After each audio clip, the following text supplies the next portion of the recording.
Thank you everyone for coming to my talk today titled Learning Story, Love, Scala, AI, which is actually a play on a Netflix show that I like called Love, Death, and Robots, I think. Anyways, it's kind of in part a technical recipe, but it's also a learning story of things that I learned along the way trying to do what I'm presenting on today, which is using RNNs and tree LSTMs specifically to autoencode Scala source code. Now, before we really start the presentation, I want to offer two bits of disclaimer. The first of which is that some of the pieces of this presentation assume some prior familiarity with neural network architecture and RNNs specifically. And the second disclaimer is there is a bit of Python code involved, so sorry about that. We'll improve it in the next stages to not include any Python code. Anyway, last time I was here, there was a lot going on in my life, and I actually met this guy. And we are now married, and he's sitting right there. So, pretty awesome, right? Yeah, it was very eventful. There were other things going on, though not of the same caliber, which is I was doing a lot of a bunch of work in my job at Dresser, which involved having to deal with legacy code, and it wasn't so much fun.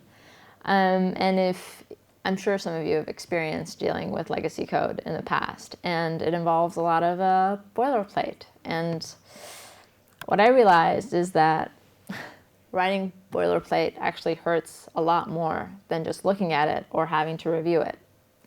Because back then at Dresser, as the case class there, the custom case class there would show you, we use case classes to represent data. And specifically in our, obviously, Scala API. And that API would then have to interact with, let's say, the ImageRec API, which was written in Python. And we used thrift structures to be able to represent and really transform the data from one API to another and to be able to connect different parts of our infrastructure. Now, this is all good and well, except that it created a bunch of boilerplate because we had to write custom converters every time we wanted to represent either a new piece of data, or if we wanted to create a new service in this microservices-based architecture, then we would have to write then a lot of different kinds of converters to represent each of the different kinds of data in that API. So when I had to do this, even the first time, I remember thinking, there's no way I'm wasting my life on this. At least that's what I said to other people, but in fact, I was just super, super lazy. And I just didn't want to have to write mind-numbingly dull code every time. So instead, I utilized what was then, I think, Scala Meta 1.8.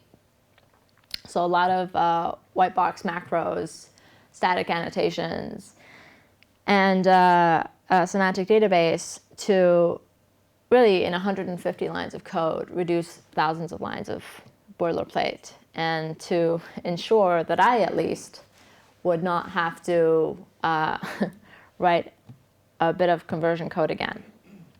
And, I was very happy with that project. It had a really positive impact in my work-life balance and just my general sanity. So I wanted to give back to the Scala community and the Scala Meta community specifically. But truth be told, Scala Meta has changed significantly since last time, for the better. Myself, not so much. So while I was very grateful to the Scala Meta community and I wanted to give something back, I also wanted it to kind of align with my own research interests involving AI, RNNs, and LSTMs specifically. So I thought to myself, how can I write an algorithm that understands the meaning of code, not just as a set of syntactic rules, but really the gist of it, the essence, the semantics, if you will. And I kept coming back to this fundamental principle of learning anything, really, whether you're learning a new language as a human being or whether you're a computer. It's all about representation. Representation and knowing how to represent what it is that you're trying to learn is really the key to learning, period. And when it comes to getting the machine to understand or learn, I shouldn't be using those terms interchangeably though, encoding is typically used as a mechanism to represent real-world concepts in a format that the machine can then understand. Although the term encoding here is being used a little bit more broadly than I'd like, it generally is a technique, and we'll delve into parts of that as we go along through this talk. But you might think to yourself, well, if you're trying to get the machine to understand Scala source code, and you're trying to represent Scala source code in a way that the machine understands, shouldn't that be simple because Scala source code is already machine readable? Why do you need a neural network to do the work of what is really just a copy machine? The answer to that is yes, the short answer. Scala source code is machine readable, but it's also incredibly complex and has a very human element to it. Each of you write code differently. And if you combine that with the human element of large legacy repositories, that complexity then increases significantly. And so this is a great place to introduce the concept, which will be the center of our talk today, autoencoders, which are actually, as it turns out, very good at taking very large, complex data and representing it in a sparse space. So to give you a visual understanding of how this would be done or what the result would look like, I'm going to transition to an image rec example just because it's visually, I think, more pleasing. It really involves deconstruction and reconstruction. So on the top, you'll see hand-generated images, representing numbers, and on the bottom you'll see the machine-generated versions of those images. Except in our case, instead of images, it's source code that we'll be trying to regenerate. So to elaborate just a bit further, let's take the number 4 from the image and see how it would operate inside an autoencoder, well, the general architecture of an autoencoder. So on the far left-hand side, you have the original image, which is fed into some encoding mechanism, is compressed into a latent space, and then by some decoding mechanism is reconstructed to what you see to the right. Now, generally, regardless of whether or not you're doing image rec or image segmentation, whatever it is that you're doing, or you're doing NLP in our case,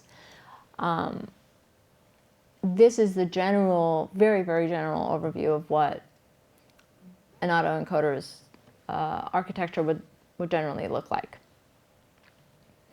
So you might look at the latent space representation there, and you might think to yourself, well, isn't this just a compression algorithm? And the answer is, well, yeah, kind of. So what's the point of it? Is it significantly better? Again, kind of, because general compression algorithms out there, like in the case of images, JPEG, are entropy-based and hard-coded compression. But autoencoders offer data-specific learned compression.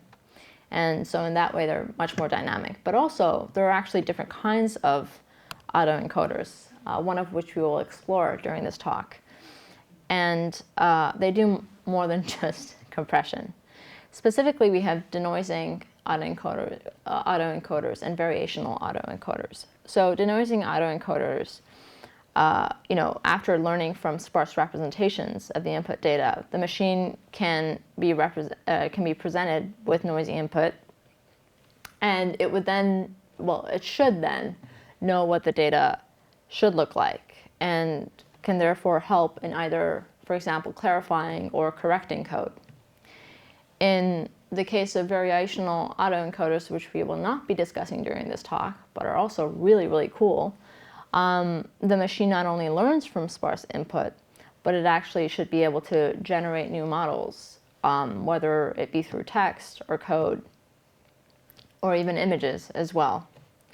But regardless of the kind of autoencoder that you are using, there are some general applications that transcend the kind or class of autoencoder usage.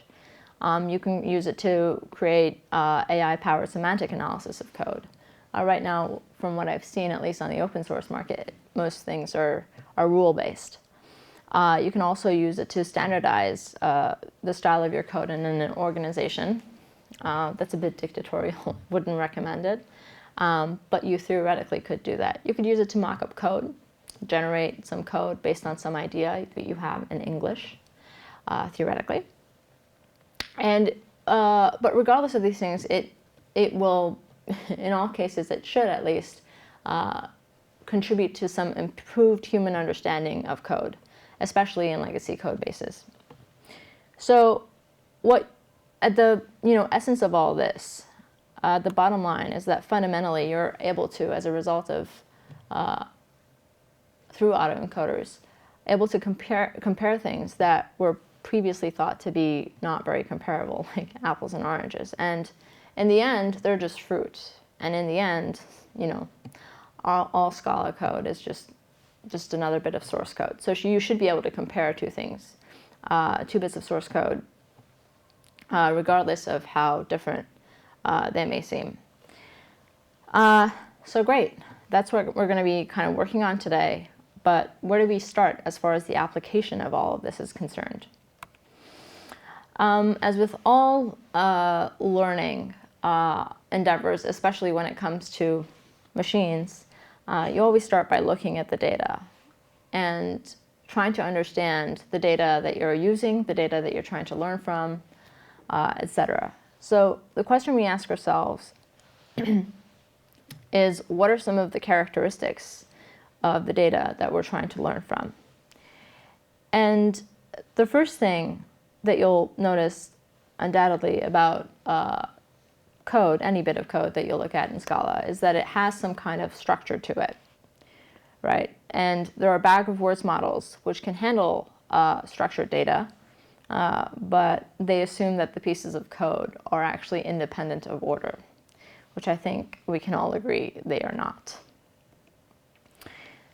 And for that, you have these sequential sequence models, which are really good at understanding and learning from sequential data, and which construct concepts and logical representations as an order-sensitive function of a sequence of tokens. But also, if you've spent a bit of time with Scala, and as I have with Scala Meta as well,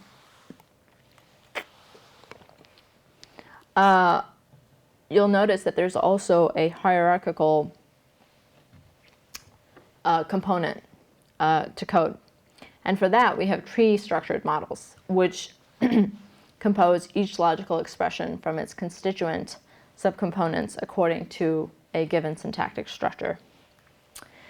So right off the bat, we know that order-insensitive models, or bag-of-words models, would be insufficient to fully capture the semantics of a natural language because of their inability to account for the differences in meaning as a result of differences in the order of code or the syntactic structure of the language. So that really leaves us with either order-sensitive sequential models or tree-structured models, in the spirit of which we have the Scala Meta AST here, which is actually used heavily in creating this library, and my doodle of that very same tree, because that's how I learn. So great, order-sensitive sequential models or tree-structured models. Now let's first start and focus on the order-sensitive sequential models.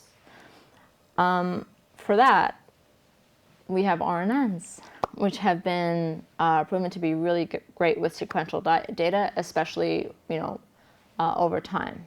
And I think we can all agree code doesn't just appear. It's generally written over time.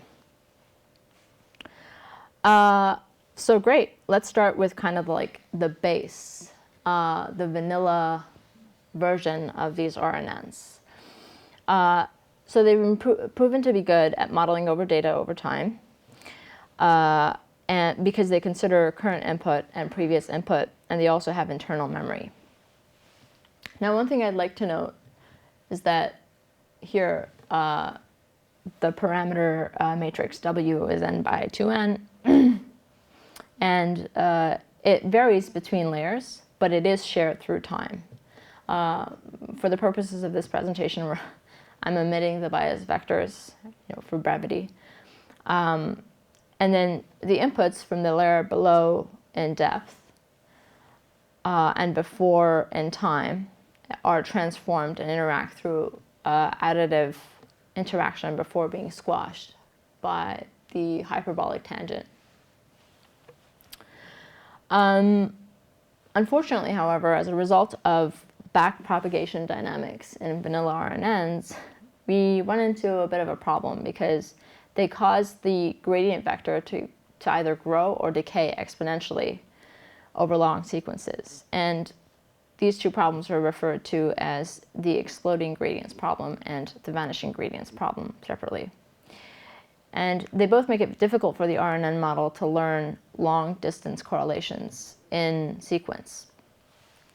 Now, for the first problem, the problem of exploding gradients, we can fix that with a heuristic of clipping the gradients at some maximum value. But the vanishing gradients problem isn't so easy. It can be mitigated, and it is mitigated, and I'll go into that in just a bit. But it happens with, it's mitigated using a memory vector in addition to a hidden state vector.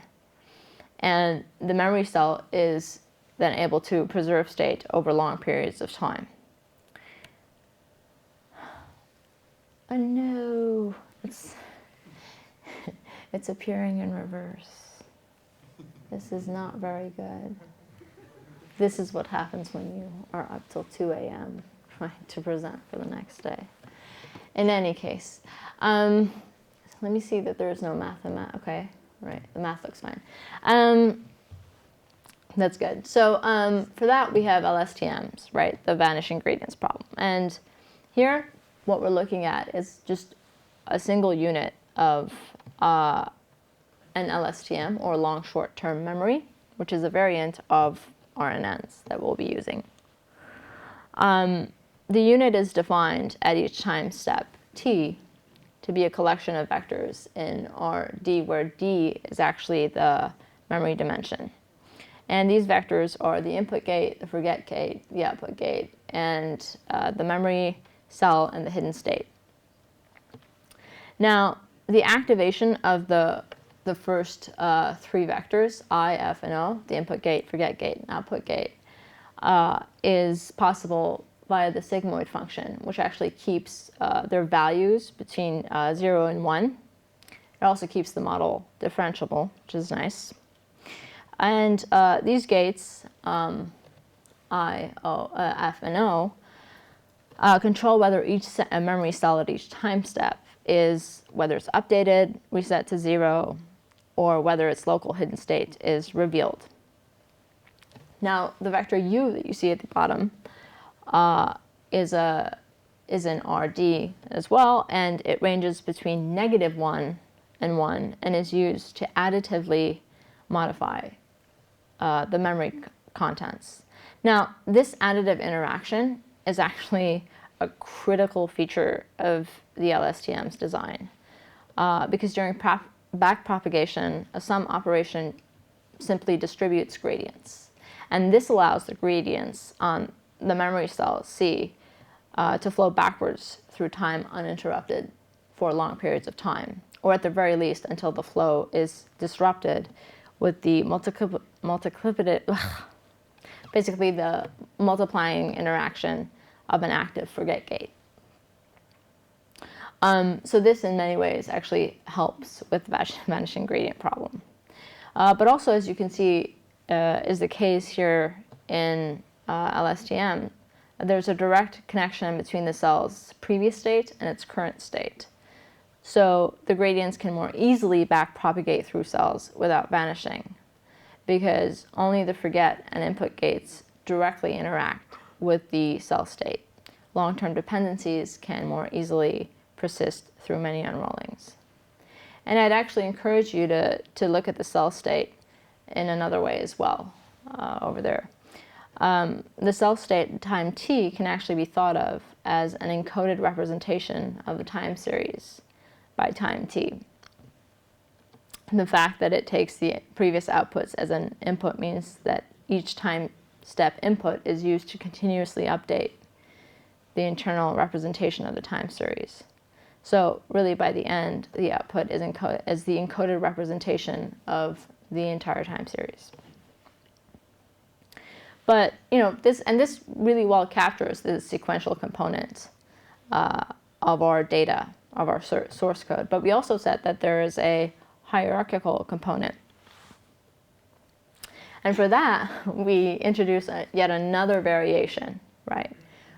We introduce what are called tree LSTMs. And specifically, there are two types of tree LSTMs. There are child sum LSTMs, and there are n-ary, it's actually misspelled, n-ary tree LSTMs. And today we'll be talking about n-ary tree LSTMs.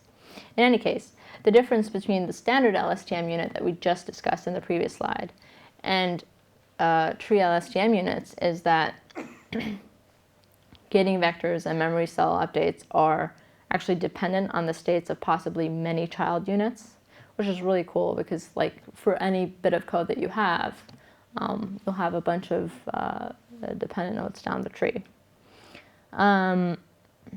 Additionally, instead of a single forget gate, the tree LSTM unit contains one forget gate for each child. And this allows the tree LSTM unit to selectively incorporate information from each child.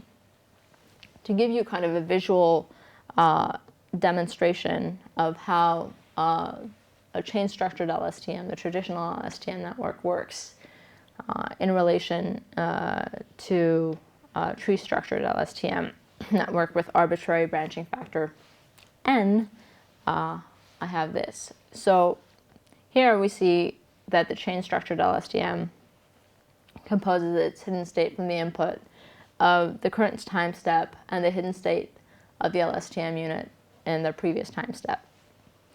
But here, in the case of the tree-structured LSTM network, you see that the hidden state is composed from the current time step plus the hidden state of arbitrarily many child units.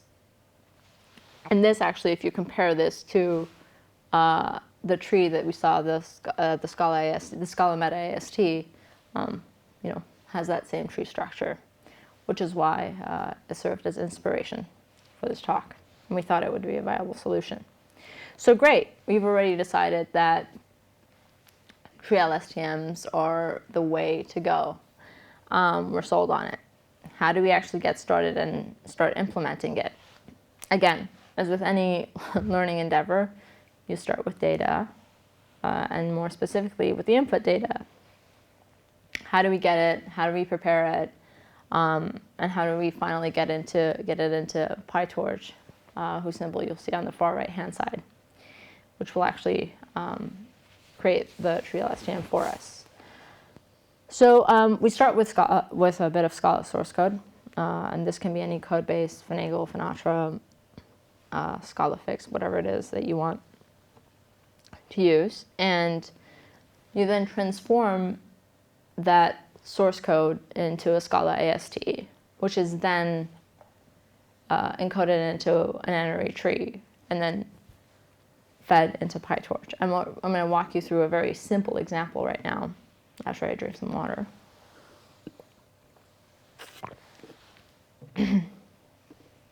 Of how just for a very, very trivial piece of code, how that would look like. So you have some source code that looks like this. Code bases are often not this little. And so you have some sum, a plus b. Now, how do I represent this as a Scala AST? This is how you do it, right? So when that sort of bit of source code is transformed to an AST, it comes out to something like this. And you'll see the term name A, the term name plus, and the term name B, as we had in our source code, represented here as well. Then from there, you get to an n-ary tree. And once you are able to actually output the n-ary tree, which is a very long bit of Scala code, you really need to be able to fit it into and feed it into PyTorch. You want to correctly format the data. So what we did was to convert that code to JSON. And eventually the JSON is converted to a list of dictionaries. And from each dictionary in that list, we pull a token. And you'll see 4 tokens here. The token B, token A, the token for the operator plus, but you'll also see the special token continue. And there's another special token for end, and we'll get into how they play into our entire system in just a bit. But I want to actually bring up something that I was asked during a previous run of this talk, which had to do actually with the mechanics of getting the code to this place. Because let's face it, this project was not created to just convert one or really auto-encode one line of Scala code. So, if this is the number of lines that you end up with when you have something as simple as this, what happens when you have entire code bases? The honest answer is you end up with about several 100,000 lines of JSON code, which is a lot, and that's just like for some very, very, for like a, 200 lines of source code. So does that affect performance? The answer is yes, it does. And so what we did to tackle this problem is we distributed these dictionaries into separate files, into separate JSON files, so that we can then distribute the work that we want to do on it. And it's still slow, but we're working on that. That's a huge improvement. Yep, so we pull the tokens, and that's where the encoding bit is started. And actually, I'm going to walk you through line by line of the code, the encoding code, into sparse space, so we can really get an understanding of what's happening here. So the first thing we want to do here is to encode the source code, the n-ary tree, into a sparse space. So you'll first see here that there's a token to IX. So that just maps the token to an index. We'll get into that in a little bit. Then we have the token size, which is really just the number of unique tokens. And then you have children names. An example of a children name would be CTOR primary, which is Scala Meta's representation of primary constructor. Of course, it could be one of about 147 variations that could come out of the code-generated Scala AST. Next, you'll see embedding, and I actually want to talk about that in a little bit more detail because it's central to understanding how this works. Now, if you remember, we talked about how we had some tokens like A plus B or whatever it is that's in our source code. But in addition to that, we also have special tokens like continue and end, and I'm using that as an example here, but it applies to all the other tokens as well. Now, when I first map that token into an index, let's say it gets mapped to index 5, and the special token end gets mapped to index 6. Now, those two are very different things. Continue and end are very different things, but you wouldn't know that from the distance between the numbers 5 and 6, right? They're very close. So instead, what we do is we take that and we embed it into an embedding space, which in this case is, has three slots, right? So 0.01, and these are just random numbers, but they are in actual life represented as floats. So just thought you might want to know that. Anyway, they're embedded into this space, and then I can learn from that over time to better understand how these tokens relate to one another and understand their relationships. And actually, that's part of the learning process, is being able to do just that.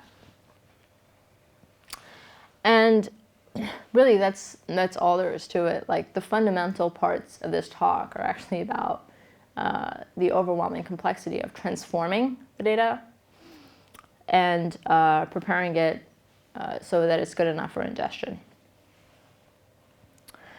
Now that we're done encoding the data into a sparse space, the next step is actually creating a decoding model to decode the data from sparse space back into an n-ary tree.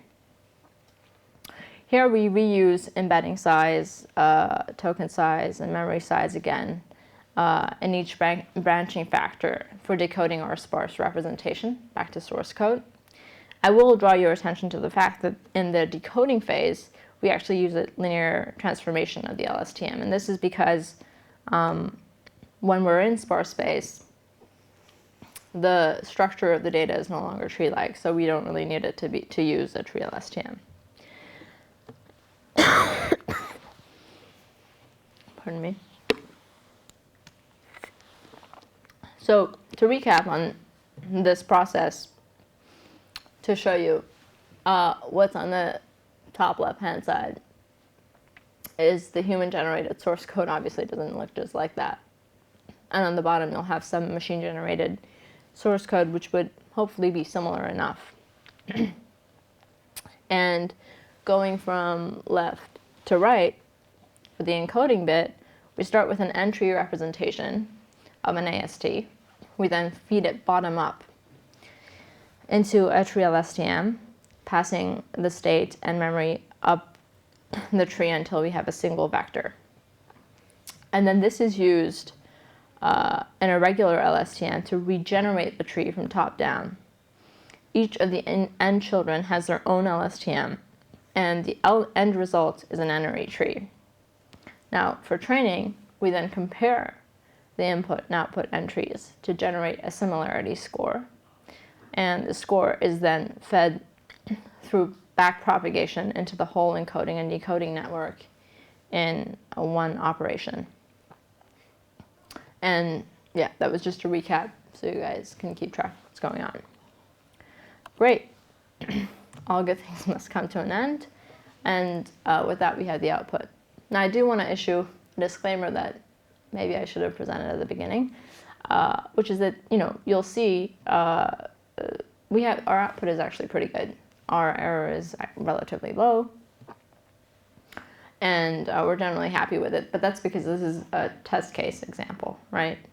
I've worked in both research and industry for long periods of time, and I know very well that real life, especially in the context of industry, is often a lot more complex than what we see in research.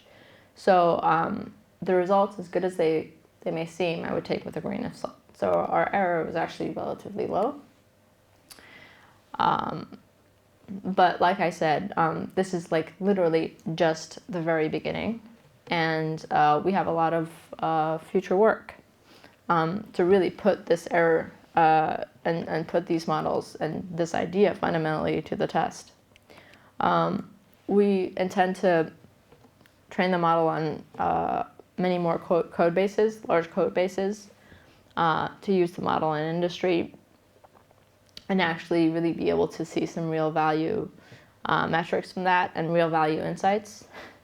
We definitely intend to use Scala bindings for PyTorch and get off of Python once and for all, and add deeper layers to our network, to RealSTM network. As is always the case, there's going to be edge cases, and we haven't really had the time to dig deep into that, and we'd like to do that in the future. And to really eventually extend the library beyond autoencoders, or at the very least beyond denoising autoencoders, and create variational autoencoders that would be able to generate code, but not enough to put us all out of a job. So, with that being said, that's the end of the presentation generally, but I do want to thank a bunch of people because, for all their insight, input, and, their help. So thank you. I hope you enjoyed the talk.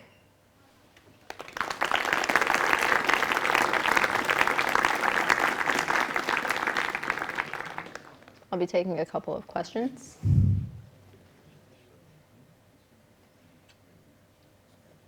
Oh, yes. Were you able to generate some compilable code? Yes.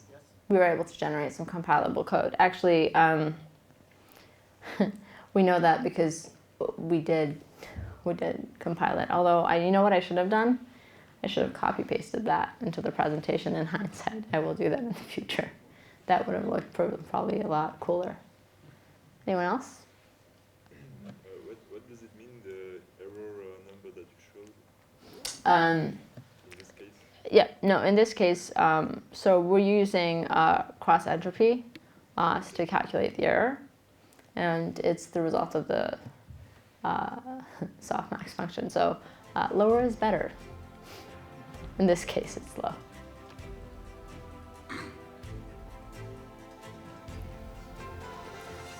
Am I missing anyone? Because I can't really see you guys. All right, that's it for questions. Thank you very much.